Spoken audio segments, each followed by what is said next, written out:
Intellectual understanding. अब ये word क्या होता है इंटेलेक्चुअल अंडरस्टैंडिंग? इसको sympathy, empathy and intellectual understanding तीनों को साथ में डिस्कस करते हुए समझते हैं। देखिए, सिंपैथी का मतलब होता है, सिंपैथी हमें किसी के भी साथ फील हो सकती है जिस पर्सन को हम जानते भी नहीं हैं, किसी के बारे में हम कोई न्यूज़ सुनते हैं, नॉर्मली न्यूज़पेपर में हम ज़्यादा पढ़ते हैं या फिर सोशल मीडिया पर या फिर टेलीविजन पर हम कोई ना कोई न्यूज़ सुनते हैं, तो हमारे मन से एक फीलिंग डेवलप होती है।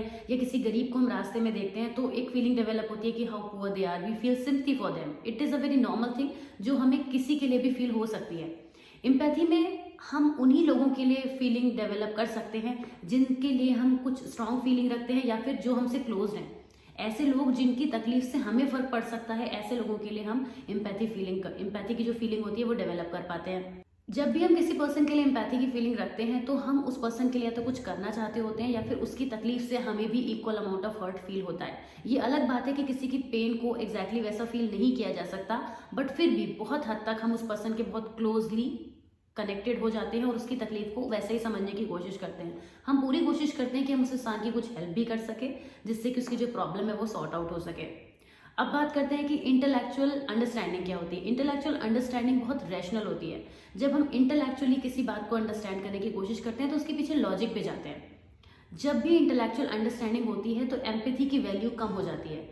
ऐसा इसलिए होता है क्योंकि जब हम किसी बात को रैशनलाइज करके समझेंगे तो वहाँ पर इमोशंस जो हैं वो काफ़ी कम हो जाएंगे, वहाँ पे हमारी लॉजिकल थिंकिंग ज़्यादा वर्क करेगी।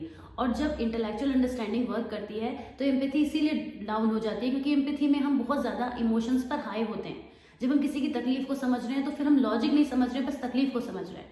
तो ये वजह होती है कि एम्पैथी में और इंटेलेक्चुअल अंडरस्टैंडिंग तो एक दूसरे के थोड़ा सा ऑपोजिट वर्क करते हैं। हालांकि इंटेलेक्चुअल अंडरस्टैंडिंग के साथ साथ एम्पैथी चल सकती है, ऐसा नहीं है कि बिल्कुल भी नहीं होती है, लेकिन वो तब होगी जब वो रैशनलाइज होने पर इमोशनल वाले पार्ट की तरफ ज़्यादा चली जाएगी। ये तभी पॉसिबल है।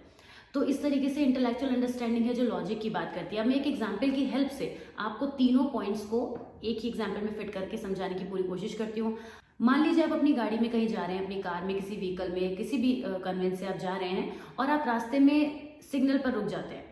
यहाँ पर आप एक गरीब बच्चे को रोड साइड पर देखते हैं, फुटपाथ पर देखते हैं और उस बच्चे को देखकर आपके मन में तुरंत सिंपैथी डेवलप होती है कि अरे ये बच्चा बेचारा देखो कितना गरीब है, ठंड का मौसम है या गर्मी में कितना धूप में या परेशान हो रहा है, बारिश में, कुछ भी आप उसके लिए फील करते हैं, तो दैट इज सिंपैथी। अब आप उस बच्चे के लिए एक फीलिंग डेवलप करते हैं कि जिस तरीके की ये जिंदगी जी रहा है, अगर मैं इस सिचुएशन में होता तो मैं कैसे इस लाइफ को जी पाता, मैं क्या कर सकता हूँ जिससे इस बच्चे की मदद हो जाए। आपके अंदर जब ये इमोशंस डेवलप होने लगे तो ये हो जाता है एम्पैथी। इसमें आप पर्सन से बहुत क्लोजली कनेक्टेड फील करते हैं। अब बात करते हैं इंटेलेक्चुअल अंडरस्टैंडिंग की। आपका माइंड दो तरह की बातें यहाँ से कर सकता है। एक तो जो एम्पैथी में ऑलरेडी कर चुका है, दूसरा आप रैशनलाइज होकर सोच सकते हैं कि ये बच्चा इस उम्र में यहाँ फुटपाथ पर क्यों भीख मांग रहा है, ये क्यों नहीं किसी स्कूल में चला जाता या कहीं भी कुछ भी ऐसा क्यों नहीं करता जिससे अपनी लिविंग को बेटर बना सके, ये इस तरह से अपनी लाइफ एक रोड साइड पर वेस्ट ना करें।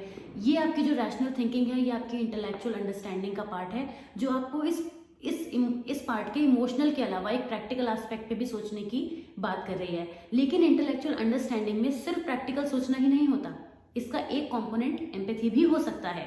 बट क्योंकि ये ज्यादातर रैशनलाइज की बात करता है जिसमें प्रॉब्लम के सही गलत होने की बात करेगा, इसीलिए यहाँ पर एम्पैथी की वैल्यू कम हो जाती है। यही मैं आपको पहले समझाने की कोशिश कर रही थी। तो यही तीनों कंपोनेंट है जो थेराप्यूटिक रिलेशनशिप में पर्सन अप्लाई करता है और अपने क्लाइंट के साथ इन तीनों को ही at different aspects, different levels पर यूज करता है। ये वीडियो आपको समझ में आया होगा। नेक्स्ट वीडियो में आपसे मुलाकात होगी।